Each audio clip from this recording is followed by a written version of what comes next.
এই ওষুধগুলো আসলে কতদিনের জন্য আপনারা দিয়ে থাকেন? এগুলো আসলে পেশেন্টের গিয়ে প্রবলেমের উপর ডিপেন্ড করছে, যে যদি সিভিয়ার হয়ে যায় সেক্ষেত্রে আমরা এটাকে একটু দীর্ঘায়িত সময়ের জন্য প্রেসক্রাইব করি, আর যদি সেটা আমাদের কাছে আসার আগে অনেকটা কম থাকে তাহলেও কিন্তু আমরা খুব বেশি সময় এটাকে কন্টিনিউ করি না।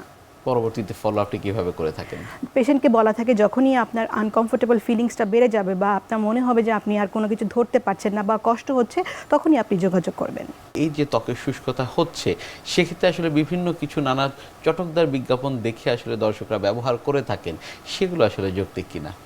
আসলে এখন তো বিজ্ঞাপনের যুগ, অনেক কিছুই মার্কেটিংয়ের মাধ্যমে মানুষকে বিভ্রান্ত করছে, কিন্তু আমি বলবো যদি আপনার এই ধরনের দীর্ঘায়িত কোনো রোগ থাকে বা ছোটোবেলা থেকে আপনি ভুগছেন, এই ধরনের ডিজিজগুলোর জন্য অবশ্যই একজন বিশেষজ্ঞের পরামর্শ নিয়ে ওষুধ ব্যবহার করবেন, তাতে আপনার ক্ষতিগ্রস্ত হবার চাইতে আপনি বেশি সাফল্য পাবেন। কিন্তু আপনি যদি বিজ্ঞাপন দেখে ওষুধ ইউজ করেন, সেটাতে কিন্তু আপনার পার্শ্ব প্রতিক্রিয়া হওয়ার বেশি সম্ভাবনা থাকে।